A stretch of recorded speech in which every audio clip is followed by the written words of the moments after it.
L'histoire que vous allez entendre retrace des faits réels. Réveillé au beau milieu de la nuit en 2011 par un coup de fil urgent, j'ai appris la nouvelle. Cette affaire a duré plus de 12 ans. Finalement, en 2024, la principale héroïne de cette histoire décide de raconter ce qui lui est arrivé. Elle écrit un texte détaillant les faits et ce qu'elle a traversé au cours de cette période. Cette héroïne est ma fille. Je suis fier de lui prêter ma voix pour que son texte vive ailleurs que dans un tiroir. C'était une soirée tranquille, une de celles où l'on ne pense à rien d'autre qu'à vivre l'instant présent. Ce soir-là, Joy était venue à l'improviste. Ma meilleure amie aime ce genre de surprise. N'ayant rien organisé, nous avons finalement décidé de sortir pour profiter pleinement de cette énième surprise en allant flâner dans les rues de Fréjus. En cette belle nuit d'été, légère et riante, nous dévalâmes l'escalier de mon immeuble. Si j'avais su. Le ciel était dégagé, l'air doux. Nos pas résonnaient sur les pavés comme des échos d'une nuit sans fin. Nous marchions, laissant les minutes s'effacer, savourant cette parenthèse hors du temps. Il n'y avait pas d'urgence, pas de pression, juste nous, deux amis arpentant une ville qui nous appartenait le temps d'une soirée. Au bout de plusieurs minutes, nous sommes arrivés à cette rue. Je me souviens encore de ce moment précis.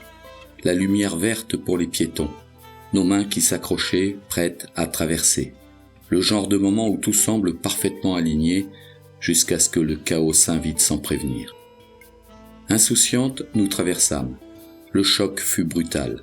Le métal contre mon corps, le contact du pare-brise de cette voiture surgissant de nulle part, tout feu éteint, et me projetant en l'air comme une poupée de chiffon. L'instant d'après, mon corps gisait inerte sur le bitume. J'entendis alors des cris, des sirènes au loin. Les yeux mi-clos, j'entreaperçus des silhouettes qui couraient vers moi. Des mains me touchèrent, des voix me parlèrent, mais tout me semblait flou, presque irréel. Petit à petit, tout s'effaçait autour de moi. Si j'avais su. Si j'avais su, j'aurais pris quelques minutes de plus pour me préparer avant de sortir. Peut-être aurais-je choisi une autre paire de chaussures, ou alors j'aurais fini le chapitre de mon livre posé sur la table, ou bien... Enfin bref, n'importe quoi. Faire un geste de plus. Gagner quelques secondes. Quand j'ai ouvert les yeux à l'hôpital, la douleur m'a submergé. Chaque partie de mon corps hurlait. Les médecins m'ont annoncé le verdict. Multiples fractures des bras et des jambes, ainsi que la colonne vertébrale touchée. Plus jamais je ne marcherai comme avant. Si j'avais su, j'aurais proposé à Joy de boire un thé ou je me serais arrêté pour lasser mes chaussures, juste gagner quelques secondes. Des secondes précieuses qui nous auraient fait traverser cette rue à un autre moment. Les mois qui suivirent ont été une lutte constante, enfermé à l'hôpital. Chaque mouvement, chaque geste était une épreuve. Malgré la douleur, je refusais de m'effondrer. Je me remémorais les moments où j'avais oublié de chérir mes jambes, celles qui me permettaient de marcher librement dehors, de savourer l'air glissant sur mon visage, d'avancer tout simplement. Si j'avais su. À la clinique, les visites se sont espacées, laissant place à une solitude pesante. Les rires et les promesses de soutien se sont tus. Chaque jour était marqué par un combat. Réapprendre à bouger, à se lever, à respirer normalement. Le métal dans mon corps me rappelait sans cesse ce que j'avais perdu. Si j'avais su, je ne serais pas sorti avec Joy ce soir-là, ou alors nous aurions pris un autre chemin. Il m'a fallu des années pour me reconstruire, mais finalement j'y suis arrivé. J'ai eu cette chance de pouvoir marcher à nouveau. J'ai repris le sport, obtenu ma première ceinture de Kyokushinkai, un karaté aussi brutal que la vie, et j'ai pris le temps de savourer chacun des petits bonheurs que je ne voyais pas avant. Frôler la mort m'a offert un nouvel éclairage. Chaque moment est devenu précieux.